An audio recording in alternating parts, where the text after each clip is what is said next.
Suara. Ya. Assalamualaikum warahmatullahi wabarakatuh. Waalaikumsalam warahmatullahi wabarakatuh. Alhamdulillah kita berjumpa lagi anak-anak dalam pelajaran pendidikan agama Islam. Ya, sudah lama kita tidak berjumpa, ya dikarenakan segala sesuatunya. Jadi kita harus online ya. Bapak harap kalian tetap semangat walaupun belajarnya online. Ini Ya, semua pelajaran bagi kita bahwa belajar itu tidak mengenal batas dan waktu ya.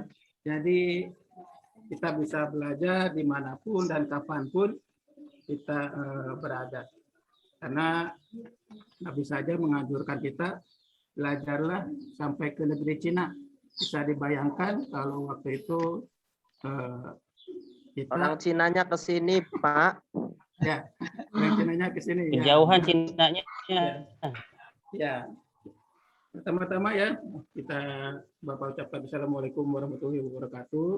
Waalaikumsalam warahmatullahi wabarakatuh.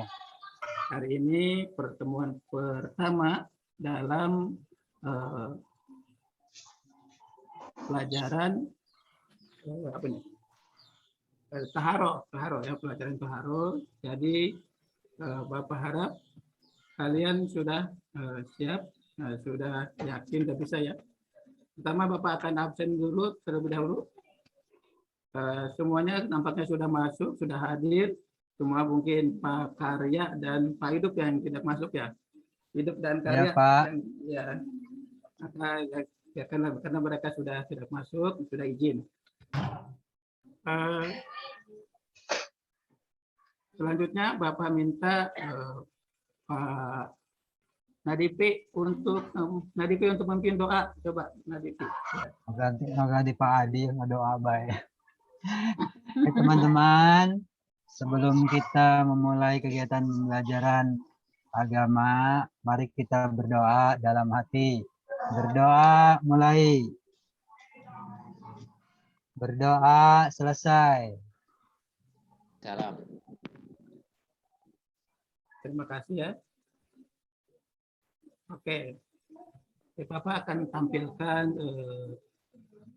beberapa slide tentang pembelajaran kali ini.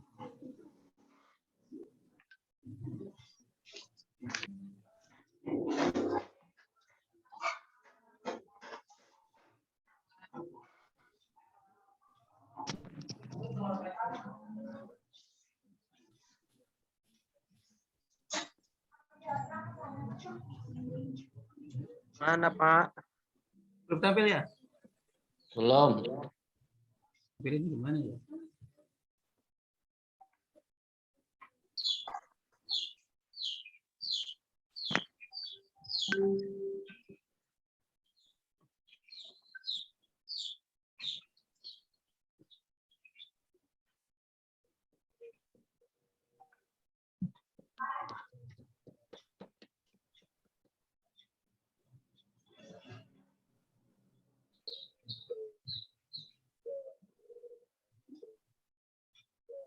Ini belum tampil juga belum?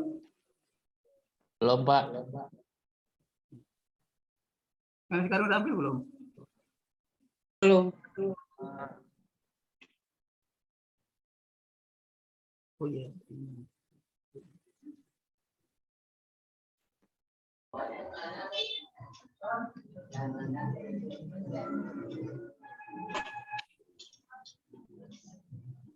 Adi. Ya. Bagaimana? Adi itu, Pak. Adi. Ya, apa? Sudah hadir ya? Sudah bisa ya?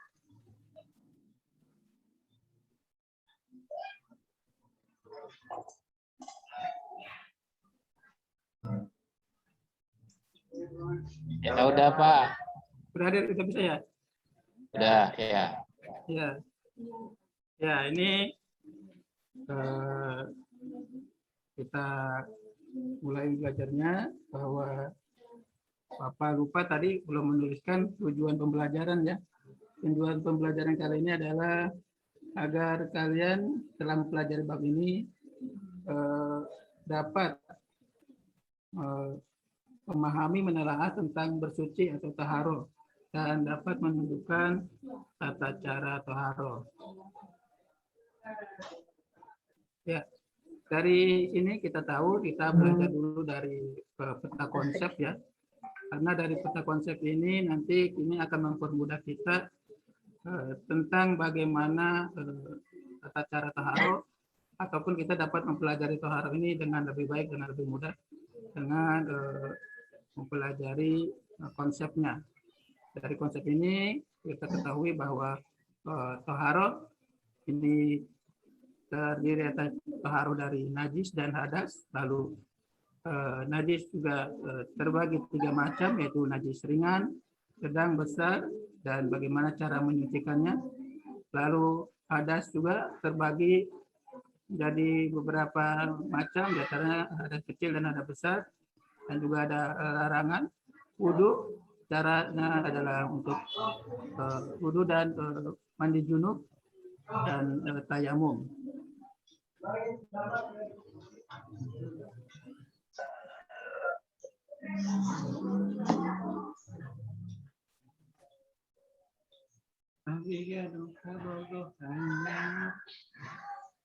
Ya, ini adalah kita pengertian dari toharo.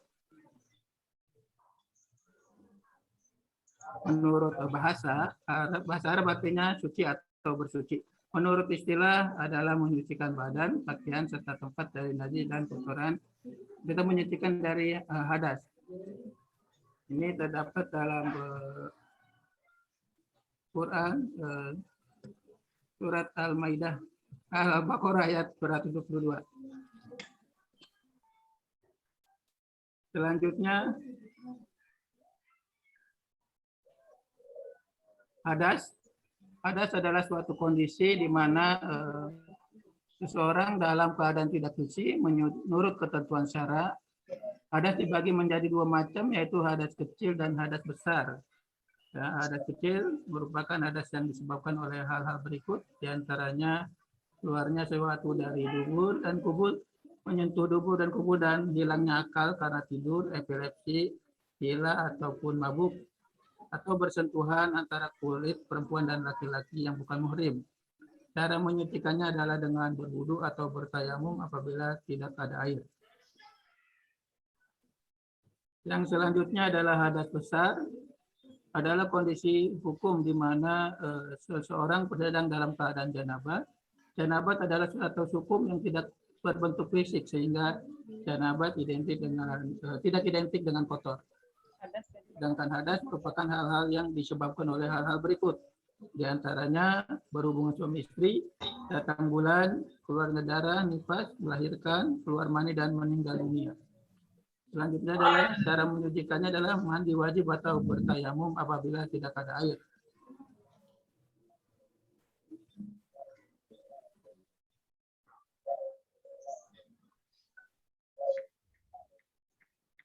Selanjutnya najis adalah suatu benda kotor yang menyebabkan seseorang tidak suci, seperti kotoran manusia dan hewan, bangkai, darah, nanah, miras, anjing, dan babi. Najis dibagi menjadi 3 macam, najis muhafafah, najis ringan, najis mutawasito, najis mughalazo. Najis muhafafah merupakan najis yang tergolong ringan, contohnya kencing bayi laki-laki yang usianya belum mencapai 2 tahun, dalam belum makan, minum kecuali air susu ibu. Cara menyucikannya cukup dipercikan air yang suci pada tempat yang terkena najis.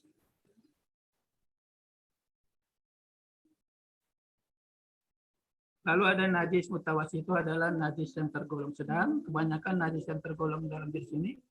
Najis mutawasit itu seperti darah, nanah, kotoran manusia atau binatang, muntah-muntahan, bangkai, dan minuman yang memabukkan.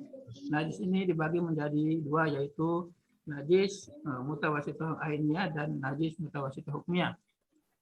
Najis mutawasit ainiyah yaitu najis yang dapat diketahui dengan indera seperti warna, bentuknya, baunya, atau rasanya. Cara menyucikannya dicuci dengan air yang mengalir sampai hilang warna atau bentuknya, baunya, dan rasanya. najis mutawasithah hukmiyah, yaitu najis yang tidak dapat diketahui dengan indera seperti warna, bentuk, baunya atau rasanya. Namun kita yakin najis tersebut ada seperti percikan air kencing pada celana yang sudah kering. Cara menyucikannya dicuci dengan air yang mengalir tanpa harus hilang warna, bentuk, baunya, dan rasanya karena tidak nyata. Yang selanjutnya najis mughalladho adalah najis yang tergolong berat, yaitu najis yang bersumber dari anjing dan babi. Jilatannya, air kencing, kotoran, dan daging, tulang, darah maupun bangkainya.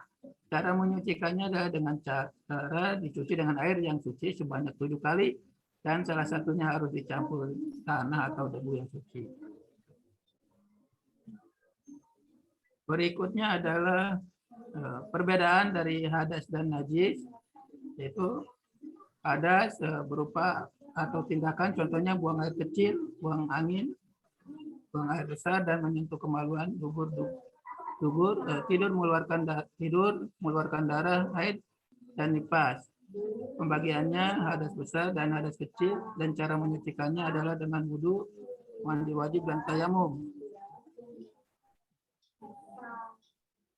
Sedangkan najis berupa benda di luar tubuh, contohnya air kencing, nanah, darah, termasuk darah haid, kotoran kucing, bangkai, dan sebagainya. Pembagian najis adalah najis muhaffafah, najis mutawasithah, najis mughalladho, dan cara menyucikannya adalah dicuci dan dibersihkan sesuai dengan tingkatan najisnya.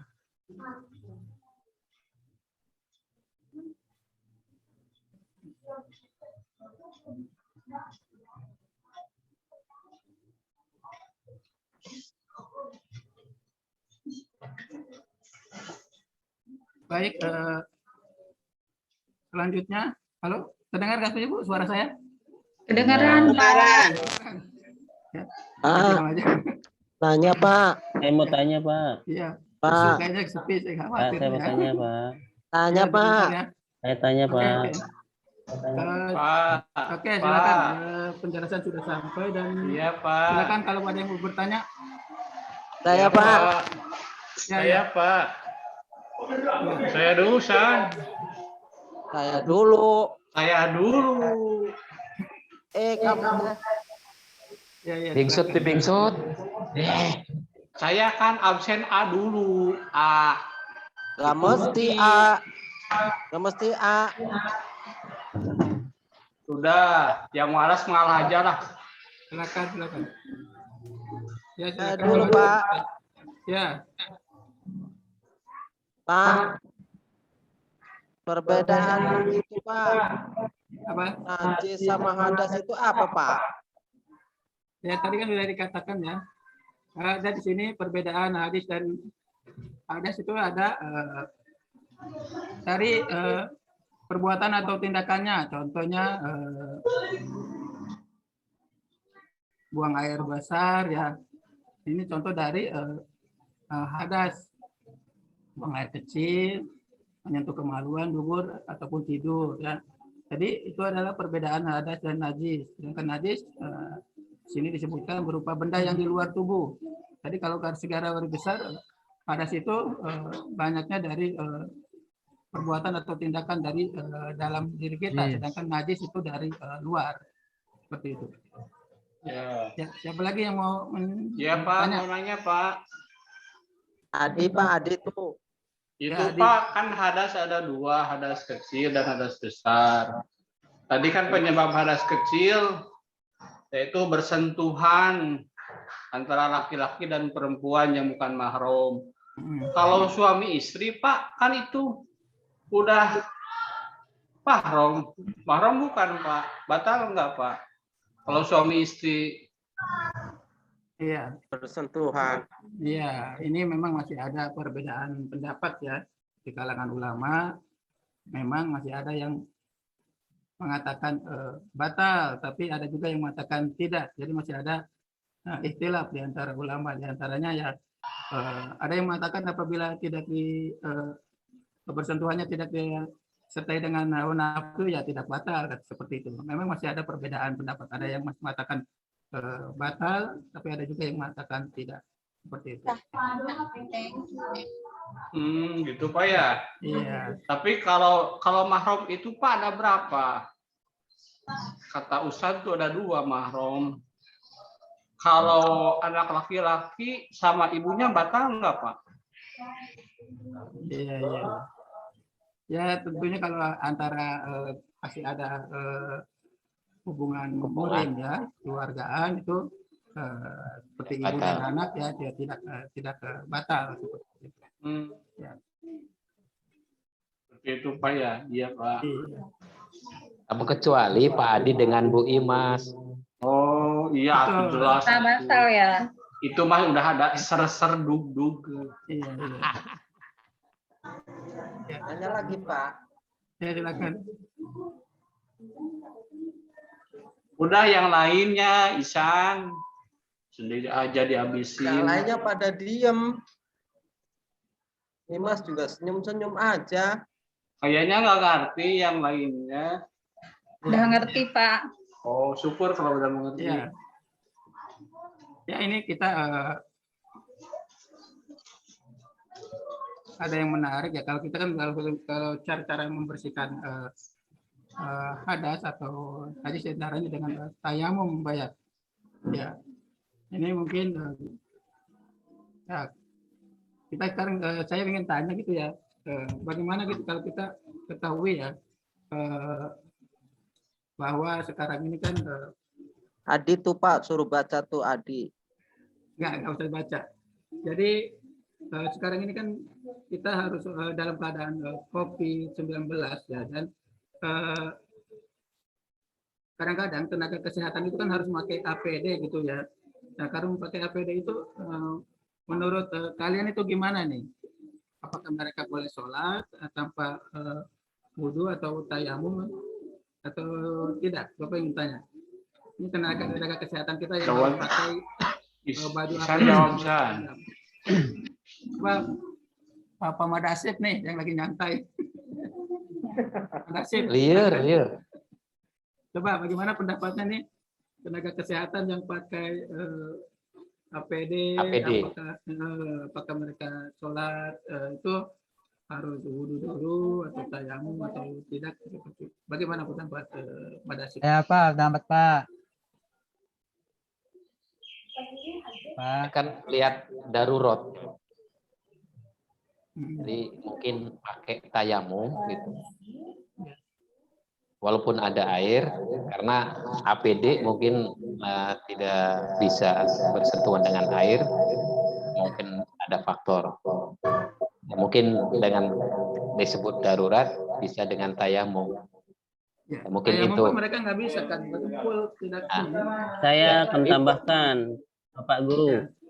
Ya, Setahu saya, kalau orang yang seperti itu diberikan keringanan, satu jarak namanya kaidahnya, untuk menyelamatkan diri dan orang lain, maka para ulama membolehkan, membolehkan sesuatu yang sebenarnya tidak dibenarkan, tapi karena kondisi tertentu maka dibolehkan para ulama.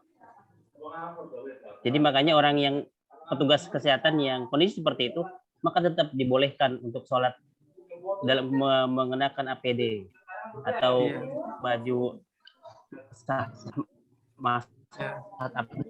baju astronot ya. Iya, baju itu. Bersucinya itu menggunakan wudhu. Ya, bagus sekali jawaban dari Mas Sahadi ya. Betul sekali bahwa bahkan Majelis Ulama Indonesia pun telah mengeluarkan fatwa nomor 8 tentang sholat tenaga kesehatan pada saat COVID seperti ini. Ya, tidak berwudu, tidak tayamum, ya, tidak membersihkan najis atau hadas dari tubuh mereka, tapi mereka masih bisa diperbolehkan sholat karena keadaan darurat berdasarkan pendapat yang kuat dari An-Nawawi dan hadis riwayat Ahmad Muslim. Ahmad Muslim. Muslim. Ya, jadi masih diperbolehkan. Ya, seperti itu. Itu diantaranya.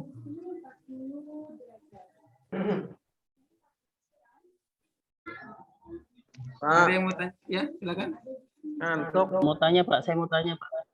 Ya, Boleh Pak, izin Pak nanya. ya boleh.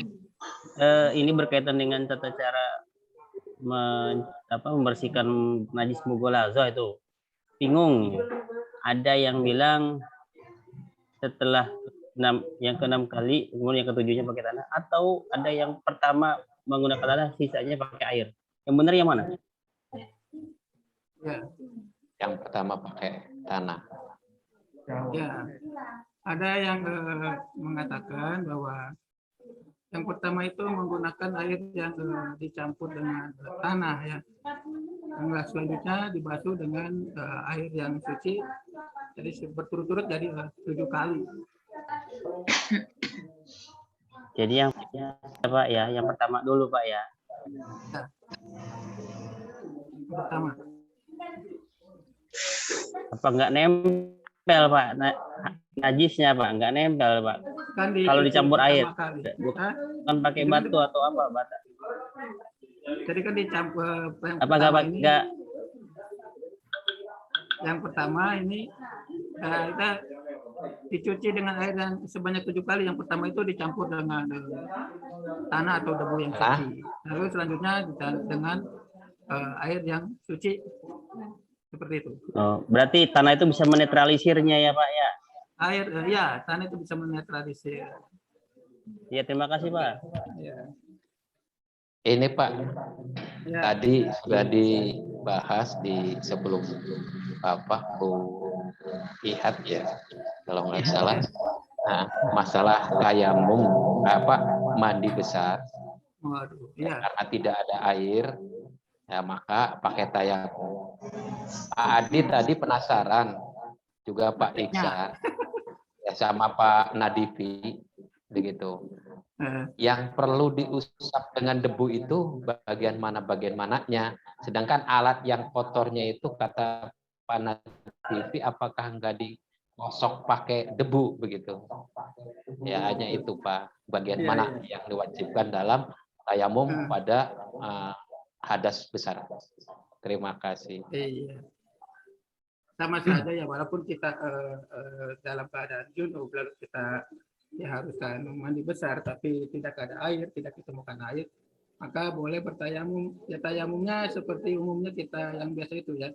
Kita ambil debu, kita cucikan kedua tangan, wajah dan tangan sampai ke siku. Ya. Tapi tidak sampai ke bagian-bagian yang tertentu ya, iya. Tapi nanti setelah mungkin nanti ada air yang harus mandi segera gitu. Seperti itu. Iya. Jadi nggak usah terlalu semuanya dilumurin debu. Jadi nggak ini. Ya. Ya terima kasih. Iya. Nanya lagi Pak. Ya silakan. Boleh Pak. Ya. Dalam tayamum Pak ini Pak. Kalau kita apakah sama sifatnya dengan wudhu? Setiap kali kalau wudhu kan cukup sekali, kalau kita nggak batal tetap bisa mengerjakan sholat. Tapi kalau tayamum apakah seperti itu sifatnya? Sekali tayamum tidak perlu tayamum lagi.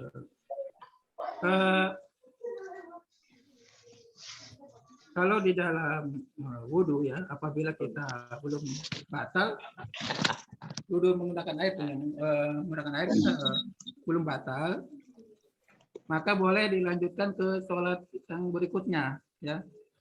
Belum batal kita masih punya wudhu, boleh.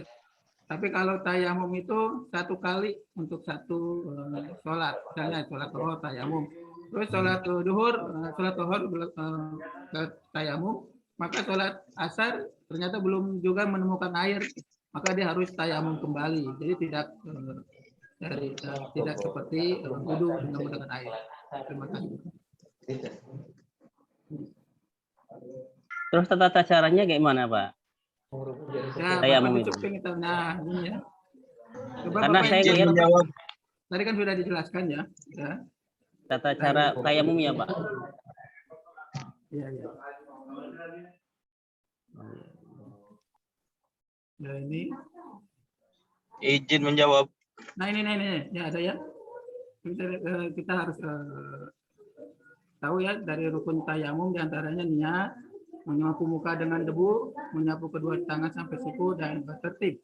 Ini adalah tata cara atau rukun dari tayamum. Sedangkan sunah-sunah tayamum diantaranya adalah membaca bismillah, meniup debu dari telapak tangan, mendahulukan anggota yang kanan daripada yang kiri, dan membaca doa.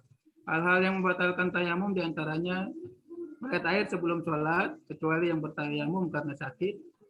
Semua hal yang membatalkan wudhu dan menyentuh kemaluan atau dubur dengan telapak tangan. Dan yang terakhir adalah murtad. Seperti itu. Ya. Mungkin di sini sudah ada yang biasa bisa bertayamum. Berarti yang dibasuh itu cuma tangan sama muka aja ya Pak Guru? Telapak tangan itu ya. Telapak tangan. Coba telapak tangan dan paja, lalu tangan sampai ke siku. Seperti itu. Ya. Ya Pak. Iya. Mungkin mau dipraktekkan, kalau ada yang bisa praktekkan Bu Inat. Isan, Pak Inat mungkin Isan. bisa sudah pernah tayamum. Isan pernah Pak Isan. Coba dipraktekkan bagaimana cara tayamum. Imas, Rahman Imas. udah pintar Bapak. Bisa. Bapak niatnya juga belum tahu niat tayamumnya, Pak. Wah. Ya kan belum diajari ya. Sudah dites tahu tuh, niat menyapu muka dan ada Nawaitu menyapu tayamum, tangan Mak. sampai siku dan tertib.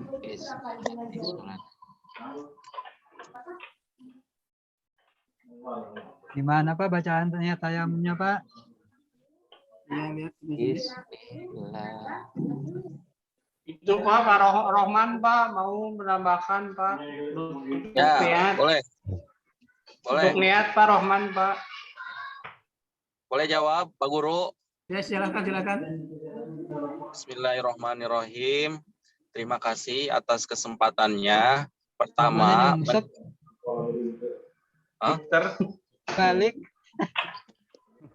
pusing. Silakan. dibalik ya. Pak Rohman. Lagi naik pesawat. Udah naik dihandap. Ada. Oke. Ya. Lanjut. Pertama, kaitan dengan tindak lanjut pertanyaan tadi untuk yang hadas besar tidak ada air. Kemudian jawabannya dengan tayamum, tentu sebelum tayamum kemaluannya itu dulu disucikan ya dengan cara dengan alat yang bisa mensucikan, diantaranya bisa dengan batu itu kan. Jadi sebelum melakukan tayamumnya ya disucikan terlebih dahulu. Kalau ada Pantek ya Pak. Gosok. Rohman, itu ya kemaluannya dipantek pakai batu. ya pakai batu atau pakai bedog.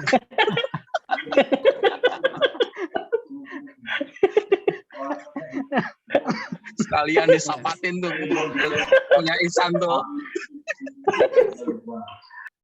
Dicolekin pakai batu. Ya Lanjut ya, Pak dengan aturan. Rahman, lanjut. Ya sementara itu aja dulu karena ini udah mau nyampe pasar rame. Ke belanja. Ya, terima kasih Pak Rohman ya atas tambahannya. Lagi sekolah ke pasar dulu. Ada lagi yang lain yang ingin ditanyakan? Ibu Eka itu cuma lihat aja tuh. Ada pertanyaan Ibu Eka? Ya Pak, Iya. boleh terus Pak. aktif. Boleh. Iya. Tidur dari tadi itu Bu, Pak. Ya. Eka Untuk tidur Pak. aja Pak. Ini Pak, kalau sekarang kan zamannya sudah kekinian ya Pak ya. Bisa enggak yang tadi kata Pak Roman dengan batu bersihkannya, bisa enggak yang sekarang diganti dengan tisu basah Pak? Kan sekarang ada tisu basah tuh Pak ya. Bisa Nggak enggak perih. Pak? Air, Enggak perih. ada air. Kan enggak ada air. Kan tidak ada air kan ini ya. Jadi tisu juga kering. Enggak kan ada tisu Adi. basah sekarang. Ya, betul. Tentunya kita Bagaimana itu Pak? Ya, lanjut Bu.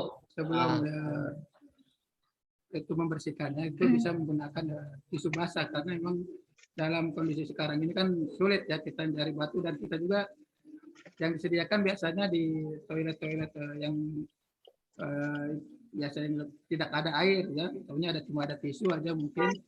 Nah, itu maka boleh ya kita menggunakan tisu, baik itu tisu basah maupun tisu kering. Tuh Ihsan boleh tahu pakai tisu basah ya Pak ya. Ya dilap aja gitu. Habis tisu basahnya di toko-toko nggak ada. Punya Ihsan mah tisu basahnya. Bisa pakai daun pisang. Minta sama Eka tisu basahnya sekali suruh ngelapin. Ya. Ya lanjut. Ya, lanjut.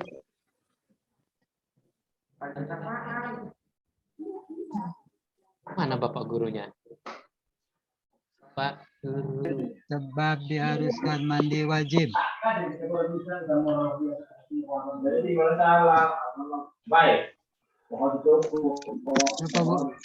Guru itu berhubungannya lewat WA. Maka Pak Bambang dilanjut, masih Ya. ada waktu 5 menit. Ya. Segera dimanfaatkan Ya. waktunya. Ya. Baik, mungkin ada yang dapat menyimpulkan dari pertemuan kali ini. Adik-adik, Ya.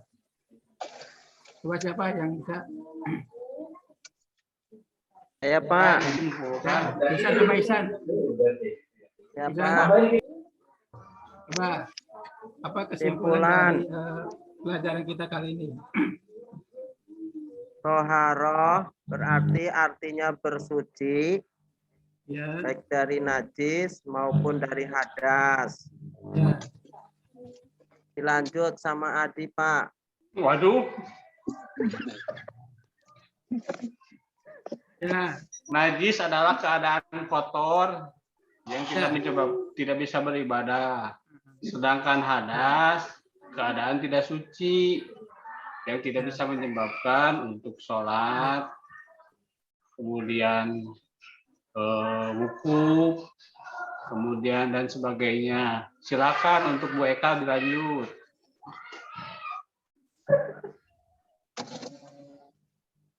Ya. Ya, Kemudian ya. najis Sigana, ada Gus, dua, sigana. yaitu Sigana, Gus. ringan, sedang, Gus. besar. Sedangkan Ya. hadas itu ada Tinggal kecil letak, dan hadas ngechat, Nur. besar. Kira ngechat, Lanjut cenah. dengan Imas. Ya. Cak, Silakan Nur, Mas. pasang, Gus. Jadi lanjut ya. Siap gerak. Ya. Belum pulang, mari kita berdoa. Ya. Cak, bismillah. Saya rasa pertemuan kali ini Berdoa sudah mulai. cukup. Kita dulu atuh. Ya. Belum beres, mau pulang Ya. aja ini. Ya, mau pulang aja udah sabar. Udah pertemuan terakhir ya. Tadi saya rasa sudah cukup ya, bahwa kalian sudah paham tentang taharah dan untuk pertemuannya selanjutnya adalah kita akan belajar tentang hikmah taharah. Untuk menutup pertemuan kali ini, Bapak minta Madasip untuk memimpin doa. Silakan. Mari teman-teman sekalian untuk menutup pelajaran hari ini kita berdoa. Ya, dalam berdoa kita membaca surat Al-Asr. Bismillahirrahmanirrahim. Wal 'asri kana lafi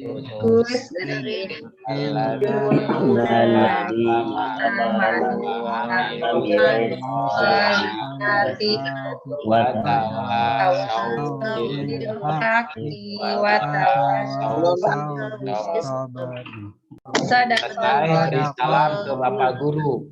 Assalamualaikum warahmatullahi wabarakatuh. Mas buru-buru mau kemana itu? Warahmatullahi wabarakatuh. Pengen cepet jajan, Pak. Oke, Bapak Ibu, gimana? Masih bisa satu lagi kah? Atau nanti dilanjut setelah asar? Habis asar Bu. Asar aja, Bu. Setelah asar jam berapa kita mulai? Jam 4, Bu. 4. Jam 4. Oke. Oke, Bapak Ibu, kalau jam 4 nggak apa-apa, silakan. Setelah siapa yang akan tampil? Ada Pak Ipul sama Pak Dul. Pak Dul Halim ya, 2 orang lagi. Saya belum. Siapa Iya, tuh? Pak Pak Rohman. Oh, Pak Roman, mangga. Jadi ada Pak Roman, Pak Dul, sama Pak Saiful ya? Ya. Habis Oke, Isa aja mudah-mudahan Pak Rohman. bisa. Oke, Bapak Ibu, ini masih ada waktu berapa menit lagi nih? Ada 1 menit, 1,5 menit. Ada pertanyaan untuk kali ini? Ibu mau nanya penilaian itu, Bu. Ya, kenapa Bu Imas penilaian? Ya, penilaian. Jadi kita itu 1 orang nanti kan ada 15 orang ya, Bu. Jadi kita nanti nyerahinnya itu 15. kayak saya 14 orang gitu yang dinilai gitu ya, Bu ya? Iya. Jadi Ibu menilai yang 14 itu di file difilekan lagi. Kan tadi difilekan aja, nggak usah di print juga nggak apa-apa. Ya. Filenya aja langsung checklist PDF-in atau kirim Word-nya juga nggak apa-apa, kirim ke saya gitu. Ke Pak Ipul aja dulu biar nggak nanti numpuk-numpuk, susah saya nyarinya. Jadi biar satu pintu. Jadi 1 orang mengirim 14 bundel penilaian ya. Respon. Oke. Ya mungkin gitu, kalau yang apa disegerakan aja ya Bapak Ibu ya, secepatnya kalau udah selesai menilai teman-teman langsung kirim ke saya gitu. Iya, Bu. Oke, mungkin itu saja Bapak Ibu, terima kasih. Nanti kita lanjut setelah sholat asar jam 4. Mudah-mudahan tidak telat, kita bisa on time. Mudah-mudahan yang 3 lagi bisa berjalan dengan baik dan benar. Mungkin yang sebelum-sebelumnya udah bisa jadi pelajaran bagaimana penampilan teman-temannya, jangan diulangi lagi gitu. Ya, Bu. Oke, terima kasih Bapak Ibu. Mohon maaf bila taufiq wal hidayah. Saya tutup ya Bapak Ibu ya. Assalamualaikum warahmatullahi wabarakatuh.